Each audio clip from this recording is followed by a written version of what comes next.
Dear aspirants of TET, welcome to this session on materials in daily life. And the questions from this chapter are very helpful to crack your TET or CTET 2021.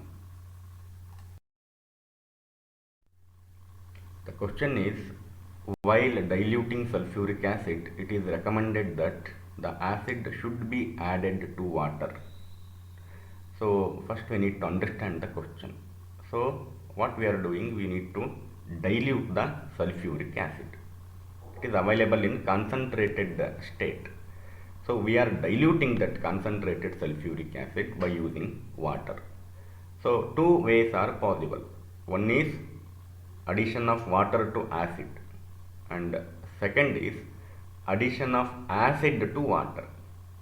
Here it is recommended that the acid should be added to water. So this is the recommendation. Why? What is the reason for that recommendation? Why always we need to add acid to water, not water to acid? So we will go through the options, four options. First option, acid may break the glass container. Dilution of acid is highly exothermic. Dilution of acid is highly endothermic. Acid has a strong affinity for water. These are the four options. So out of these four options, which may be the correct answer? First one, acid may break the glass container. Think of it. Second one, highly exothermic.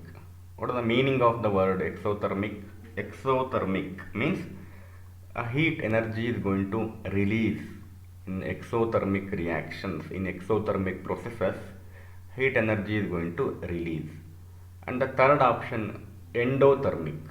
Endothermic means heat energy is going to absorb.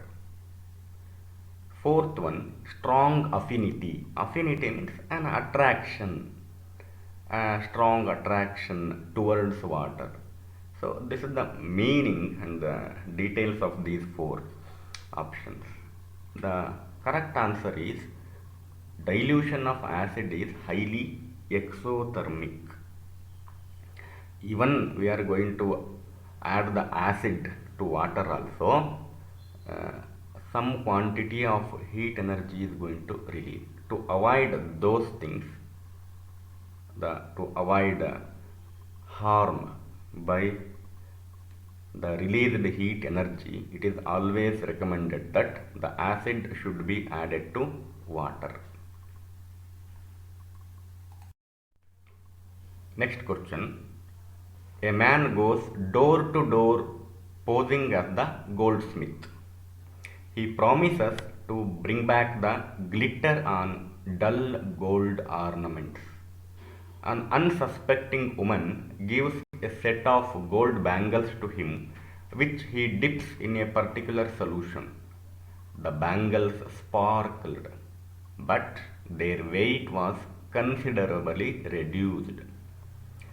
The solution used by the impostor probably is. So we need to go through the question first. So what is the chemistry behind this question? So one is goldsmith. So he has promised to bring back the glitter. It means shining on dull gold ornaments. We usually give that for polishing. So an unsuspecting woman, she has given gold bangles, and she got the glitter what she has expected from the goldsmith. But along with the glitter, she has lost some weight of that gold bangles. So why? One is bringing back the shining, and second one, reduction in its total weight, reduction in weight. So why this happened? Because the goldsmith has dipped gold bangles in a particular solution. So which is that particular solution? Hydrochloric acid, aqua regia, nitric acid, sulfuric acid. We'll see the answer. Answer is aqua regia.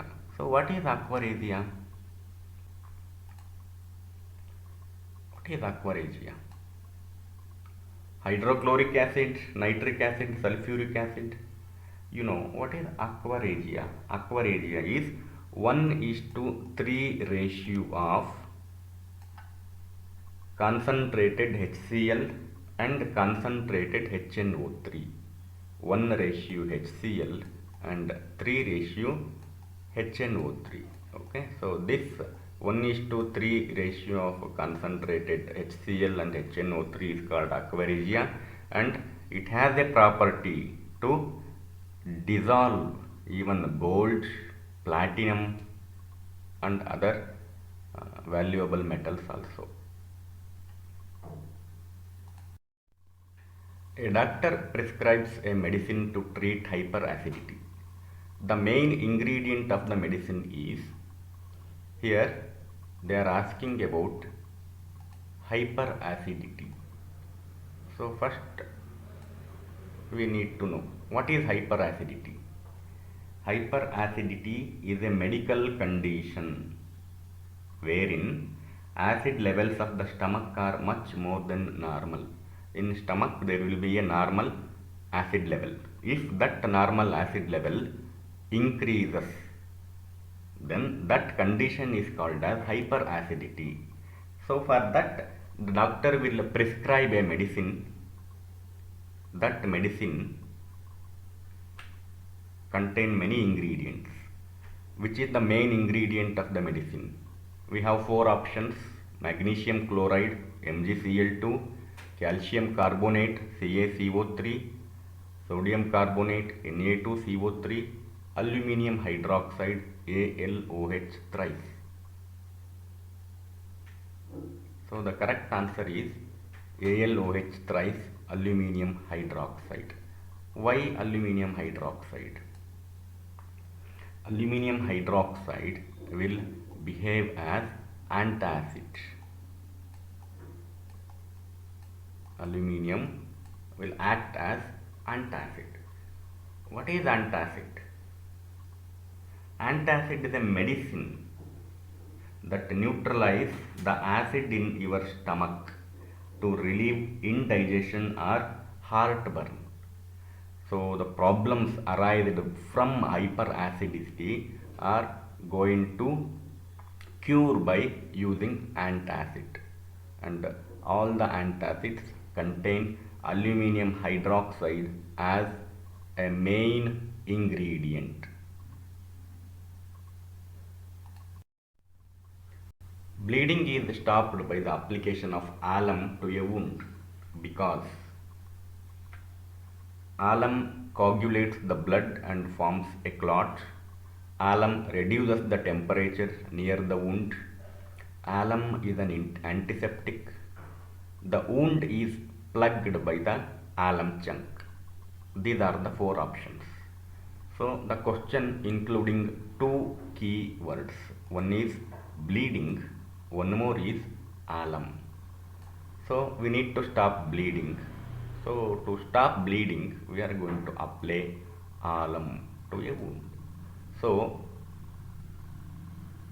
what is the role of alum in stopping the bleeding? First option, alum coagulates the blood and forms a clot. Alum reduces the temperature near the wound. Alum is an antiseptic. The wound is plugged by the alum chunk. So before that, what is this alum? What is alum? Alum is a type of chemical compound, usually a hydrated double sulfate salt of aluminium with the general formula. I am going to write the general formula: XAlSO4 twice dot 12H2O. Because of 12H2O only we call it as hydrated salt, and here X may be potassium or ammonium. X may be potassium or ammonium, means potash alum or ammonium alum. In that way we need to name this alum. So here alum coagulates the blood and forms a clot. Basically, alum is a hemostatic agent. Hemostatic agent. Hemostatic agents have the ability to stop bleeding.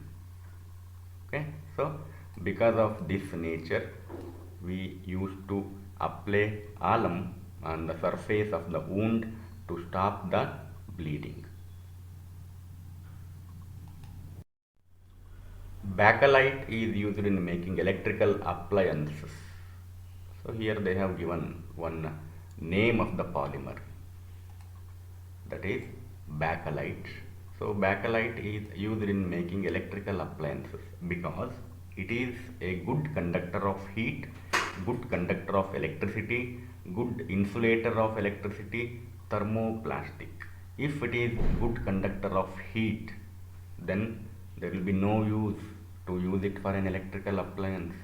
Okay, so it should not be a good conductor of heat, good conductor of electricity. If it is good conductor of electricity, you can't use it because you are going to get electrocuted because of bakelite. Then good insulator of electricity. So what is the meaning of the term insulator? Conductor, the substance which has the ability to conduct electricity, good conductor. Which do not have the capacity to conduct the electricity, bad conductor. How about insulator? Insulator is a material in which electric current does not flow readily. Electric current does not flow readily in insulator. So we need that type of material in electrical appliances. That's why we can hold, because we will get assured that there will be no electricity conduction. Then option 4, thermoplastic. Here the right answer is good insulator of electricity. Okay, the benefit of using bakelite is it will behave as a good insulator of electricity.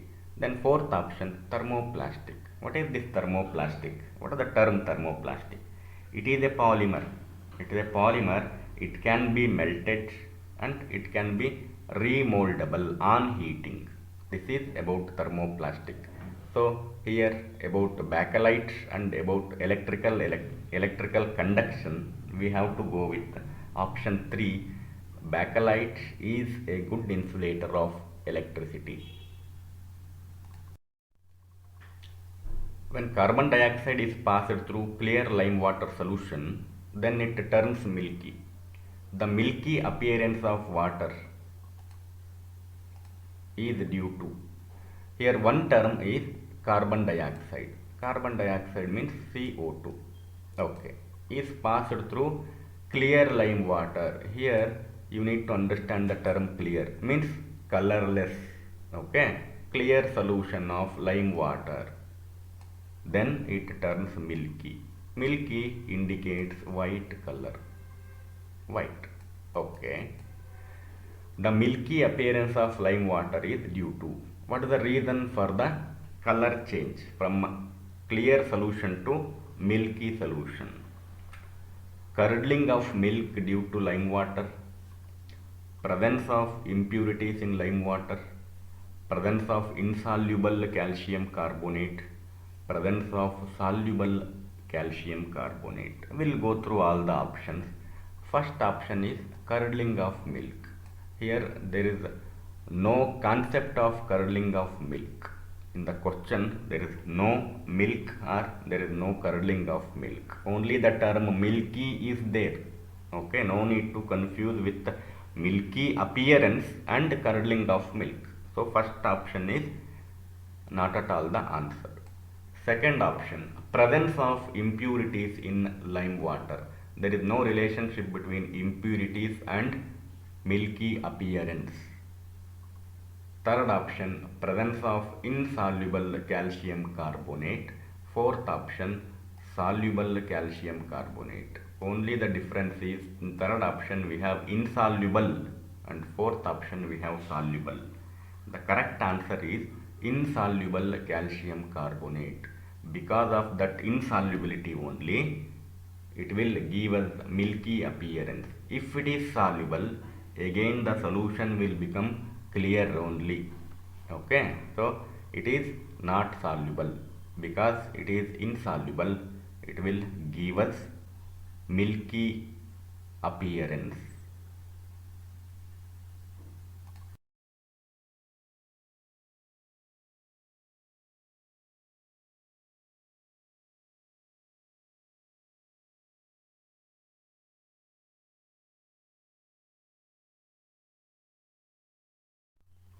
Which of the following man-made fibers is also called artificial silk? Polyester, nylon, rayon, acrylic.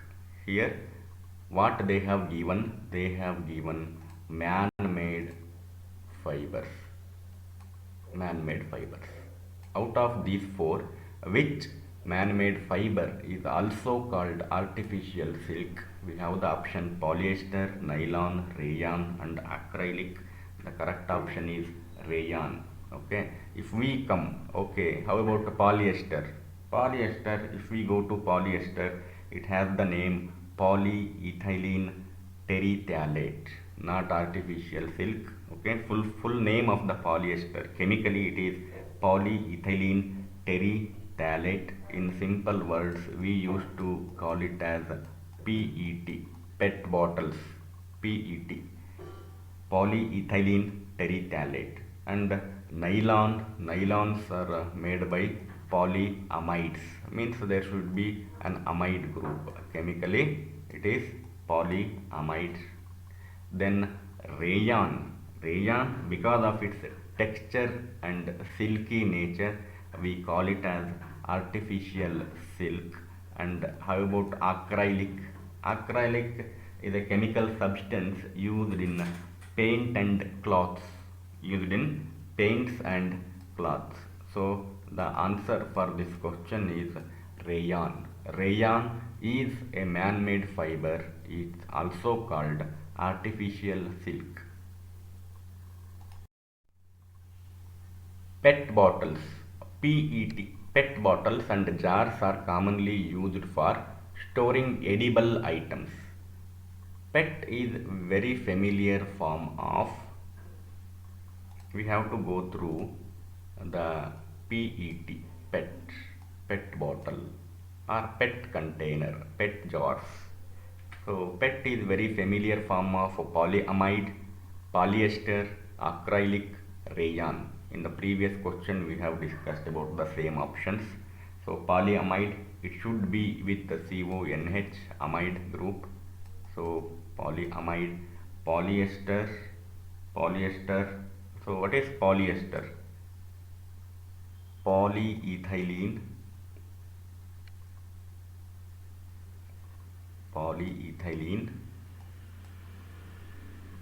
terephthalate, polyethylene terephthalate.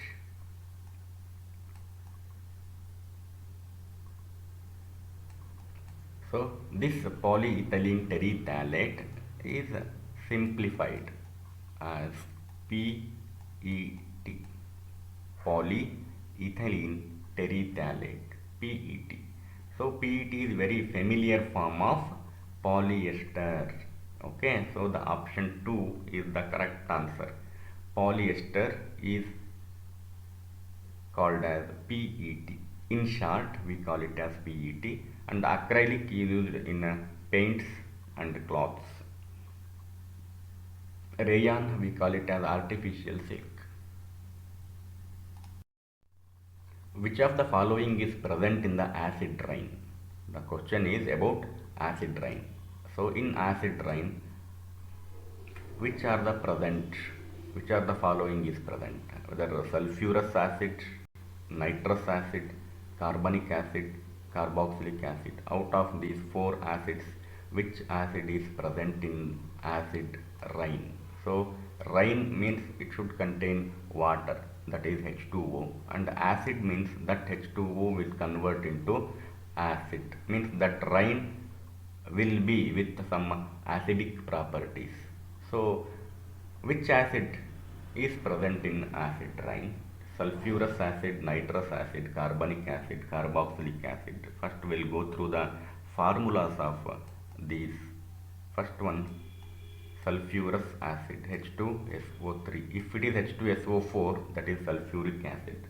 Then nitrous acid, HNO2. If it is HNO3, then nitric acid. Here it is HNO2.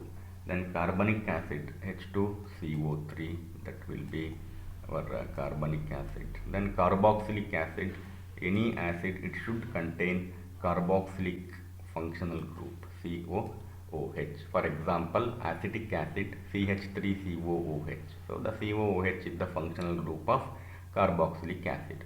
So for this question, which is the right answer? The right answer is sulfurous acid. So why sulfurous acid? Because sulfur dioxide will be react with rainwater. That is, rainwater means H2O, isn't it? H2O plus SO2, then it will lead to the formation of H2SO3, that is sulfurous acid. Okay, so option 1, sulfurous acid, is present in the acid rain. Suppose you are a farmer living at a place having black soil. If the climate of your region is warm and you want to grow fiber yielding plants in your fields, then which of the following would you prefer? So first we'll understand the question. They are giving about the soil, the type of soil. So here the soil is black soil. Okay, one thing we have got. And about climate, they have given warm region. So in these conditions, with black soil and warm conditions, so which of the following would you prefer to grow? Coconut or rayon or jute or cotton? The answer is cotton. If you come across black soil, then you need to choose cotton. Okay, so black soil with warm condition, with a warm region, is preferable to grow cotton. And how about coconut? Why not coconut? Coconut you have observed. You can observe, you can in cities, you can in village, in many different soil conditions, you can observe the growth of coconut. Rayon, it is not at all a plant, it is man-made fiber. And jute will be usually grown in river basins or alluvial or loamy soil, not in black soil, alluvial or loamy soil. So the answer for the question is cotton. Match the list 1 with list 2 and choose the correct answer from the codes given below the lists. So list 1 is of polymer, list 2 is of monomer. So we have to find out the monomer, PAN. So what is the full form of PAN? First we need to know about that. So PAN, then natural rubber, nylon 6, PVC. So PAN refers to polyacrylonitrile. Polyacrylonitrile. So do we have acrylonitrile in any of the option? We have, isn't it? So we should know about the full form. PAN stands for polyacrylonitrile. Okay, so poly refers to polymer and acrylonitrile is the monomer. So for A, we have to go with acrylonitrile. Okay. Second, B, natural rubber. Which is the monomer of natural rubber? Chloroethene, caprolactam, isoprene. Isoprene is the monomer of natural rubber. Isoprene is the monomer of natural rubber. Okay. Next, nylon 6. We left with the two options, chloroethene and caprolactam. Isn't it? So Caprolactam is the monomer of nylon 6. Caprolactam is the monomer of nylon 6. And what is this 6 refers to? 6 indicates that this nylon has 6 carbon atoms. Okay, 6 carbon atoms. Last D, PVC. PVC means polyvinyl chloride. Polyvinyl chloride. So if this is the name, then vinyl chloride should be the monomer, isn't it? Vinyl chloride should be the monomer. But in the given option, there will be no vinyl chloride. We left with chloroethene. Why chloroethene? In PVC there is no chloroethene. We have poly, we have vinyl, we have chloride. PVC. Then this vinyl chloride should be the monomer. So have they given the wrong option, chloroethene? No. This vinyl chloride is also called as chloroethene. Chloroethene. If we go to see that molecular formula, CH2CHCl. This is chloroethene, and this is the monomer of PVC, polyvinyl chloride.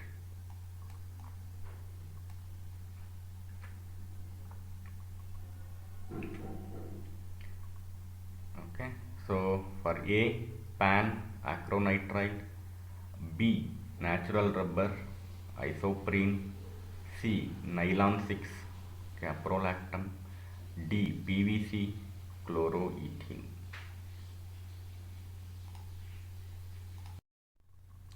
Bronze is an alloy of copper and zinc, copper and tin, copper and iron, copper and aluminium. Alloy means it will be formed by the combination of two or more elements. Here they have given two elements in all the options: copper and zinc, copper and tin, copper and iron, copper and aluminium. The answer is copper and tin. The combination of copper and tin is the bronze. Okay, this combination gives us the alloy bronze. Then how about copper and zinc? Copper and zinc is brass. Okay, so the combination of copper and zinc gives brass, and the combination of copper and tin will give us bronze.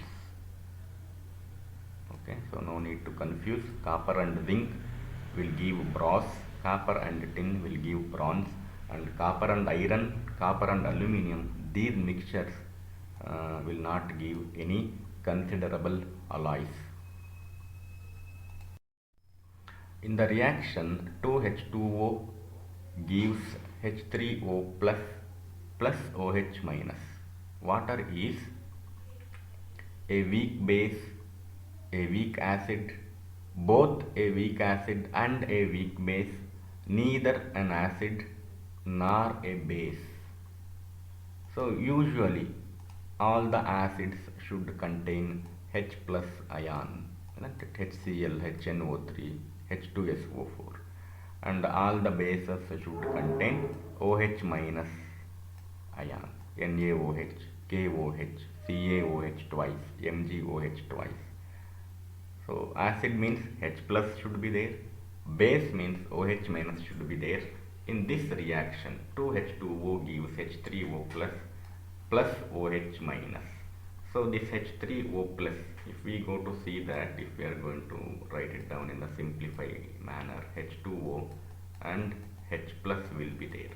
Okay, if it has H plus, then it is going to behave as an acid. Okay, H plus will play the role for the acidic property, and if we call it as a base, it should be with OH minus. It indicates basic property, this indicates acidic property. So the answer for the question is water is both a weak acid and a weak base. Okay, it is not only weak base, it is not only weak acid. Okay, it is both a weak acid and a weak base because of the presence of H plus ion and also OH minus ion. Okay, H3O plus indicates acidic property, OH minus indicate basic property. Which of the following is are used as bleaching agent? SO2 sulfur dioxide, H2S hydrogen sulfide, Cl2 chlorine, all of these. So here they are asking a question. Out of these four, which one is used as bleaching agent? Sulfur dioxide, hydrogen sulfide, chlorine, all of these. The answer is Cl2. Why Cl2? Chlorine is the active agent in many household bleaches. Household bleaches means what we are going to use in our homes. That's what we call bleaching agent. We are going to use that to clean. So in household bleaches, chlorine Cl2 is the active agent. And sulfur dioxide H2S, they don't have the property to act as a bleaching agent. SO2 or H2S, basically they don't have the property to act as a bleaching agent. So the correct answer is Cl2, chlorine. Aqueous solution of which of the following oxides will change the color of blue litmus to red? So here we need to understand. They have given one term aqueous. Aqueous solution means we need to prepare the solution by using water. That is one part of the question. Next, they have given oxides. Okay, they have given four oxides: copper oxide, iron oxide, magnesium oxide, sulfur dioxide, SO2. So the question is, which of the following oxides will change the color of blue litmus to red? So the solutions, we have three types of solution: acidic solution, basic solution and neutral solution. In the pH scale, if the solution will show the value between 1 to 7, then we call that as an acid. It has acidic properties. Then the values between 7 to 14 will indicate basic nature of the solution. Then we call that solution as a base. If it is exactly 7, then we call it as a neutral solution. We call it as a neutral solution. So whether acid or a base or neutral is going to change the color of blue litmus to red, that we should be familiar with. Always an acid or an acidic solution is going to change the color of blue litmus to red. Okay, right. So we have the aqueous solution, means we have prepared this solution by using water. All the oxides we have prepared by using water. So out of these aqueous solutions, oxides of these four oxides, so which is acidic? Copper oxide is basic in nature, iron oxide basic in nature, magnesium oxide basic in nature, and sulfur dioxide is acidic in nature, and that is the right answer for this question. How sulfur dioxide is acidic oxide? How it is acidic oxide? See, SO2 is the molecular formula of sulfur dioxide. I have prepared aqueous solution. Aqueous refers to water. So SO2 plus H2O, it is going to give us H2SO3. What is H2SO3? It is sulfurous acid. H2SO4 sulfuric acid, H2SO3 sulfurous acid. So out of these four oxides, sulfur dioxide is acidic in nature. Because of that nature, it is going to change the color of blue litmus to red. Chemical formula of plaster of Paris is CaSO4.H2O, CaSO4 dot half H2O, CaSO4 dot 2H2O, CaSO4 dot H2O whole twice. So this is the question. What is the chemical formula of plaster of Paris? Usually we call it as POP. What actually POP? Plaster of Paris is calcium sulfate hemihydrate. Calcium sulfate hemihydrate. So if you know this, then you can answer easily. Calcium sulfate hemihydrate. What is the meaning of that word hemi? Hydrate refers to presence of water molecules. So in all the cases we can observe H2O is there, one H2O here, half H2O here, two H2O here, H2O whole bracket twice. So all the formulas included the water molecule H2O. So hemi refers to half. Okay. So out of these four, where we can observe hemihydrate, CaSO4 dot half H2O. In the second option, we can see that 1 by 2 H2O. So calcium sulfate hemihydrate is the name of plaster of Paris, and if we are going to find out the formula, then second option is the right answer. Chemical formula of plaster of Paris is CaSO4 dot 1 by 2 H2O. A boy has a thick paste of turmeric. On adding this paste to hydrochloric acid and aqueous solution of sodium hydroxide separately, what colors would he observe? Pink in hydrochloric acid and blue in sodium hydroxide, blue in hydrochloric acid and red in sodium hydroxide, yellow in both cases, yellow in hydrochloric acid and red in sodium hydroxide. So the answer is yellow in hydrochloric acid, red in sodium hydroxide. So related to previous question, we can observe this table indicating the name of the indicator and the color in acidic medium and in basic medium. Litmus in acidic medium, red color; in basic medium, blue in color. Turmeric, yellow in acidic medium, red in basic medium. China rose, dark pink in acidic medium, green in basic medium. Phenolphthalein, colorless in acidic medium, pink in basic medium. Methyl orange, red in acidic medium, yellow in basic medium. Phenol red, yellow in acidic medium, red in basic medium. Methyl red, red in acidic medium, yellow in basic medium. The pH value of any solution that converts red litmus to blue in color will be 1, 4, 7, 10. So we have to familiar with the pH value. In the pH scale, we can observe 1 to 7, 7 to 14 and exactly 7. If the value is in between 1 to 7, then that indicate acidic nature of the solution. 7 to 14 will indicate basic nature of the solution, and exactly 7 means neutral nature of the solution. Okay. After these things, we have to be familiar that which pH value will convert red litmus to blue. Okay. The value that is in between 7 to 14, that value will change red litmus to blue. Red litmus to blue. So out of these four given options, option 4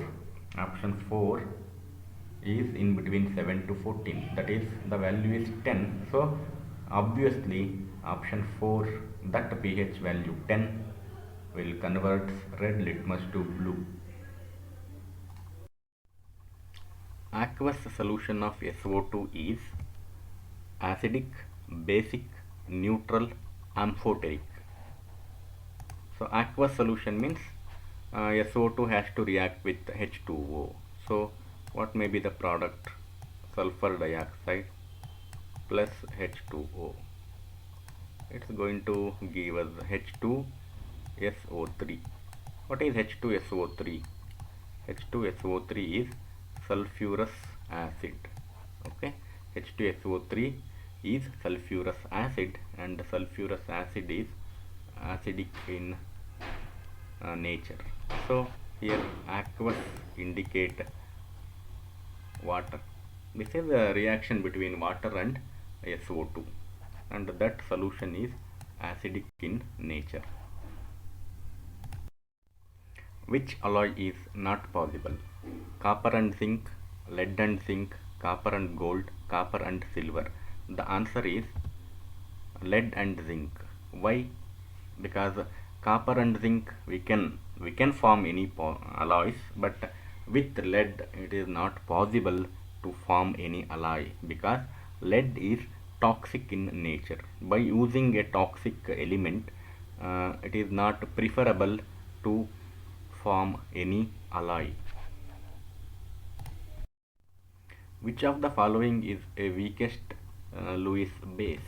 OH minus, H minus, HCO3 minus, Cl minus. Before that, what is a Lewis base? Lewis base is a substance that donates a pair of electrons to form a covalent bond. Out of this, OH minus can donate, H minus can donate, HCO3 can donate, Cl minus can donate. Which is the weakest Lewis base? The answer is H minus. Why H minus? Why H minus? Because the formation of H minus is very rare, very difficult to form H minus, and it can hardly donate pair of electrons to form a covalent bond compared to OH minus, HCO3 minus and Cl minus. The example of thermosetting and thermoplastic polymer respectively is polystyrene, polyvinyl chloride, bakelite, polystyrene, polythene, polyacrylonitrile, polystyrene, urea formaldehyde resin. So before that we have to be familiar with the terminologies thermosetting polymer and thermoplastic polymer. So what is thermosetting? Thermosetting polymer is a polymer. Once we set that polymer, then we cannot remold it. Recasting is not possible even after heating also. Once we set the polymer means that is final. Then there will be no recasting or remolding in case of thermosetting polymer. If we come to thermoplastic polymer, it is a polymer that can undergo remolding and recasting on heating. After heating, we can give it again a different shape to thermoplastic polymer. So out of the given four options, the right answer is bakelite and polystyrene.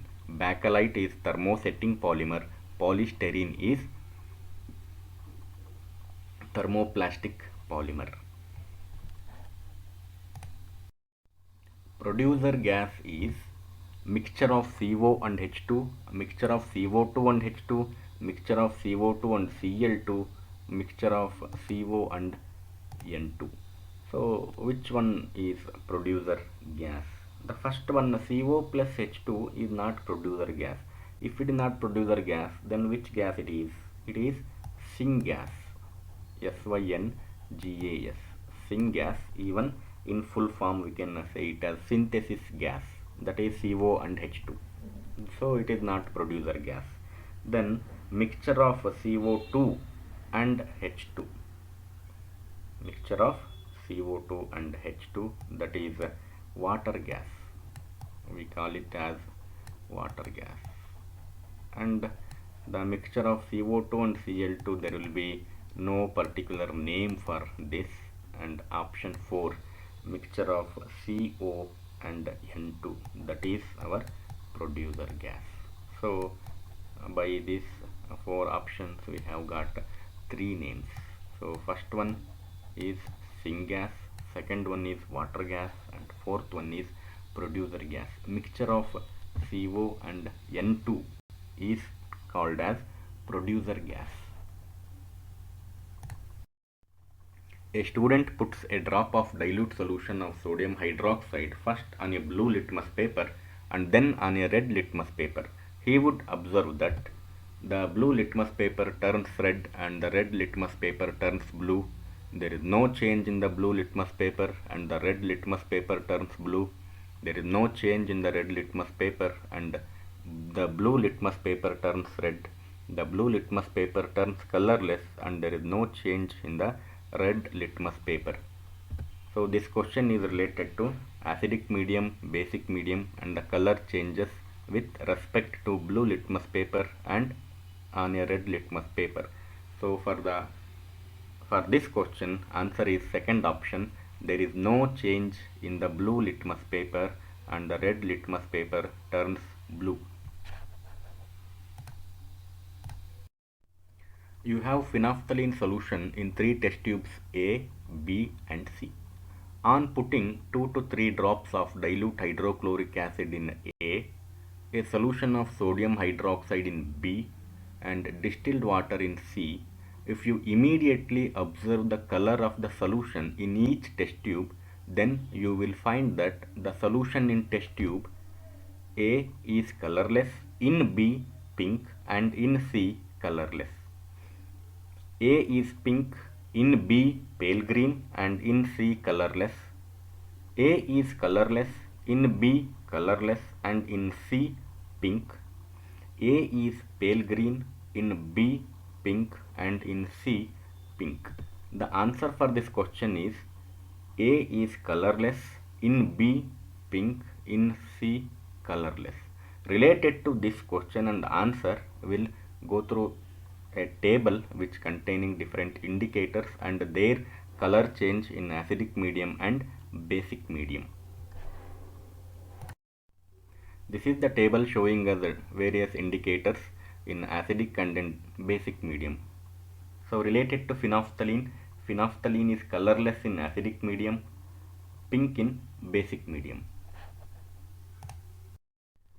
Tartaric acid is found in lemons, amla, unripe mangoes, grapes.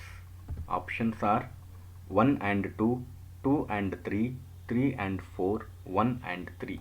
The answer is 3 and 4. Tartaric acid is found in unripe mangoes and grapes. Related to this question, we'll go through a table, then you can understand about the source of tartaric acid. In this table, you can see the natural source of tartaric acid. Tartaric acid is present in grapes, tamarind, unripe mangoes. The common characteristic properties of plastics are durable, good conductor of electricity, non-reactive. Durable, good conductor of heat, non-reactive. Good conductor of heat, light in weight, good conductor of electricity. Fourth option, durable, light in weight, non-reactive. So we have to look at the options. In first option, durable, okay, that is correct. Non-reactive, yes, of course the plastic should be non-reactive, but we should not choose this option because plastic should not be a good conductor of electricity. In option 2 also, good conductor of heat, it should not conduct heat and electricity. Third option also, it has included good conductor of heat. So if we look at the fourth option, durable, of course it should be durable, light in weight, then non-reactive. The answer for this question is fourth option. You have two test tubes A and B. Test tube A contains a paste of turmeric, whereas the test tube B contains aqueous solution of phenolphthalein. On adding a few drops of dilute hydrochloric acid to these test tubes, the contents of. So before going to options, we have to understand the question first. So we have two test tubes, test tube A and test tube B. So in test tube A, we have taken paste of turmeric. In the test tube B, we have taken aqueous solution of phenolphthalein. Turmeric is a natural indicator and phenolphthalein is a synthetic indicator. So for these two test tubes A and B, we are going to add a few drops of dilute hydrochloric acid. Then we have to observe the color change with respect to indicator turmeric and phenolphthalein. A and B both would appear red. A would appear red while those of B would remain colorless. A would remain yellow while those of B would appear pink. A would remain yellow while those of B would remain colorless. The answer for the question is test tube A would remain yellow while those of B would remain colorless. Nitrous oxide is called laughing gas, tear gas, producer gas, methane gas. The answer for the question is laughing gas. Then how about tear gas? What is tear gas? Tear gas is 2-chlorobenzol malonitrile. The chemical name of tear gas is, the main gas is going to use is 2-chlorobenzol malonitrile. Then what is producer gas? Producer gas is a mixture of CO and N2. CO and N2 is called producer gas. Then the methane gas, the formula of methane is CH4. So laughing gas means nitrous oxide. Nitrous oxide is called laughing gas. Ant sting contains ascorbic acid, tartaric acid, lactic acid, formic acid. Answer for this question is formic acid. Related to this question and the source of formic acid, we'll go through a table in the next slide. So in this image we can see the acid, formic acid. Natural source of formic acid is red ant sting. That red ant sting contain formic acid. Name an acid used for removing ink stains. The question is related to application of the acid. So which acid is going to use for the removal of ink stains? Oxalic acid, acetic acid, formic acid, malic acid. Answer is oxalic acid. Application of oxalic acid. Oxalic acid is used for removing ink stains. Natural fibers are cotton, wool, silk, all of these. They have given 4 options. We have to identify which of the following are natural fibers. Cotton, wool, silk, all of these. So cotton, wool, silk, all the 3 fibers are natural fibers. So the answer is all of these. Composition percentage of CaO and SiO2 in Portland cement is 40 to 45% and 10 to 15%, 85 to 90% and 40 to 45%, 60 to 68% and 17 to 24%, 3 to 10% and 80 to 90%. In Portland cement, CaO, percentage of CaO should be 2/3.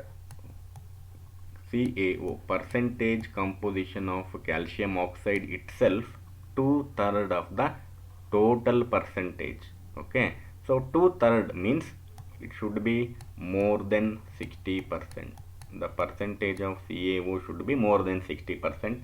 So the answer for this question is option C, option 3, 60 to 68% CaO and 17 to 24% SiO2.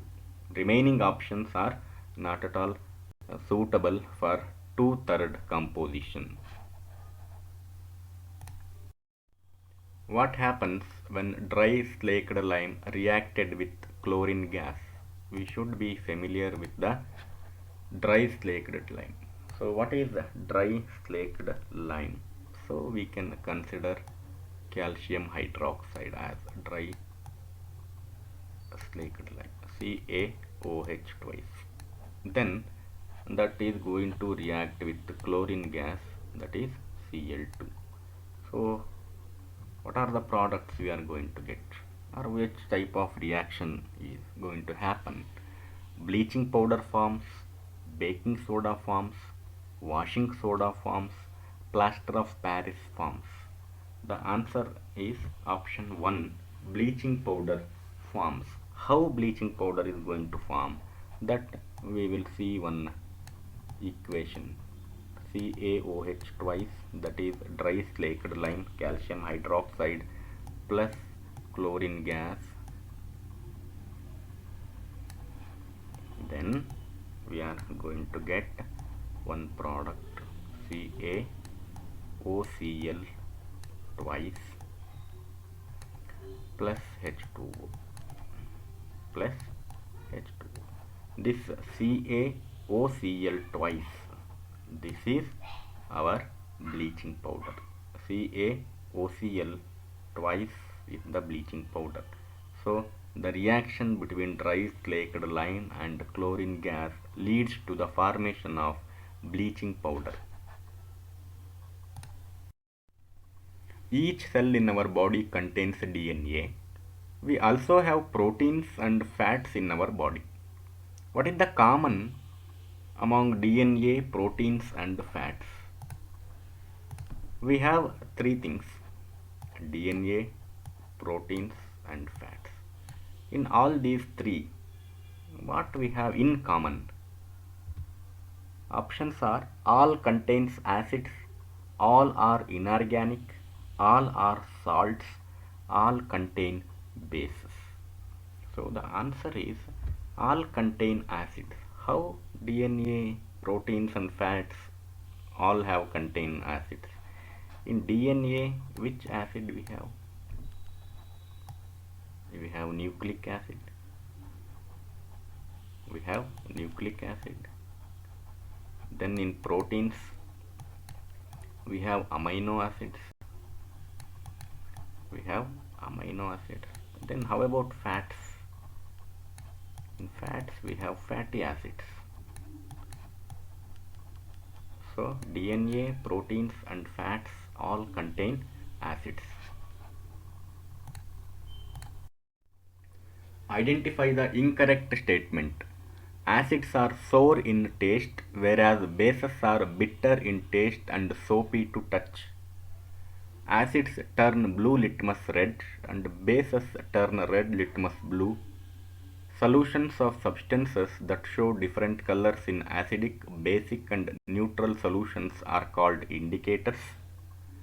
An acid and a base neutralize each other to form a salt, and salt is always neutral.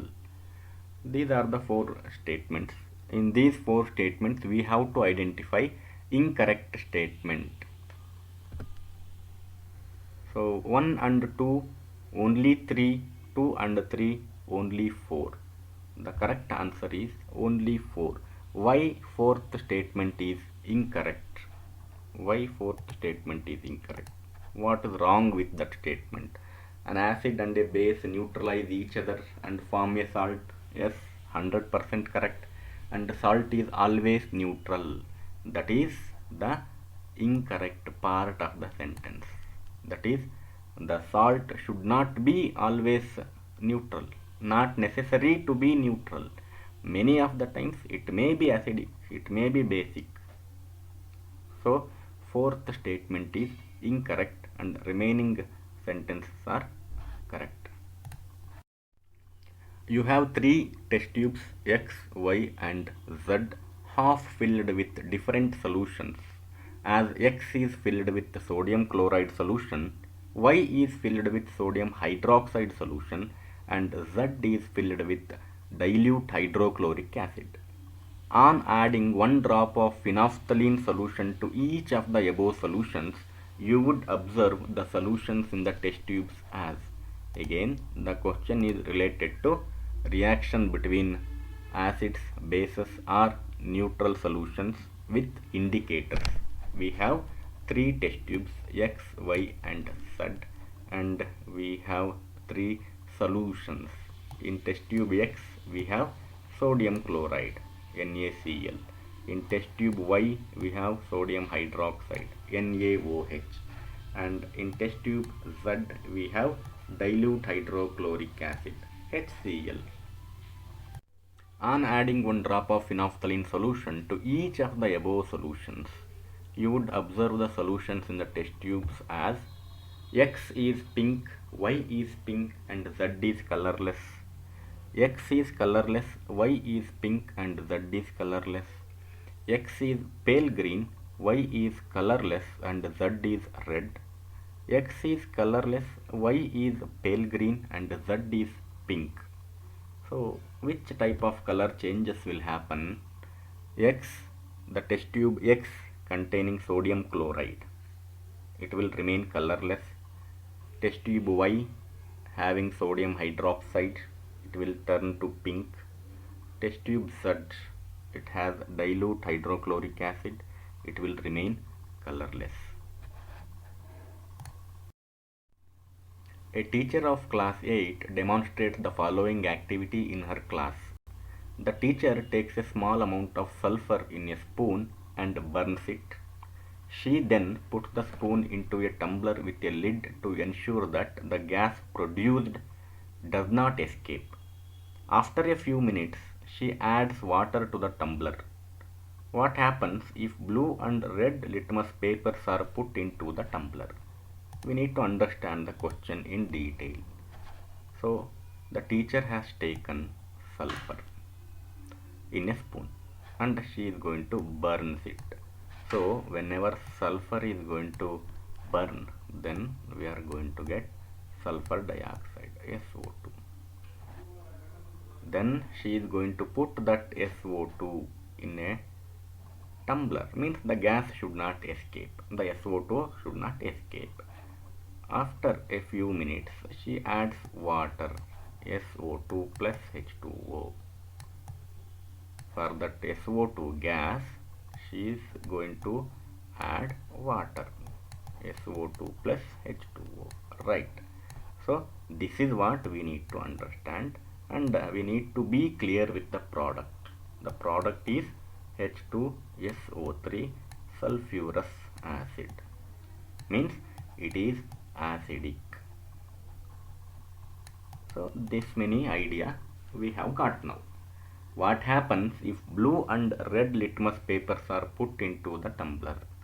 So how the H2SO3 is going to react with blue and red litmus papers? Blue litmus turns red, no change in both. Blue litmus remains blue, red litmus turns blue. As it is an acid, H2SO3, that blue litmus turns red. That is the right answer. Select the true statement from the following. Bakelite and melamine are both thermoplastics. Melamine is a thermoplastic whereas bakelite is a thermosetting plastic. Bakelite and melamine are both thermosetting plastics. Bakelite is a thermoplastic whereas melamine is a thermosetting plastic. They are asking the type of the polymer, whether bakelite and melamine are different or both are same, whether both are thermoplastic or both are thermosetting, or one is thermoplastic and one is thermosetting. In that way they are asking the question. Bakelite and melamine are both thermosetting plastics. What are thermosetting plastics?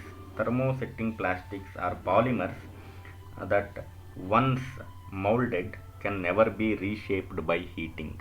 Once we set them, then it is not possible to reset. Even after applying heat also, you can't remold or recast, or you are not possible to give shape once again. Thank you for watching this video. If you find this video helpful, then please share to others so that they also get benefited from this video. Thank you.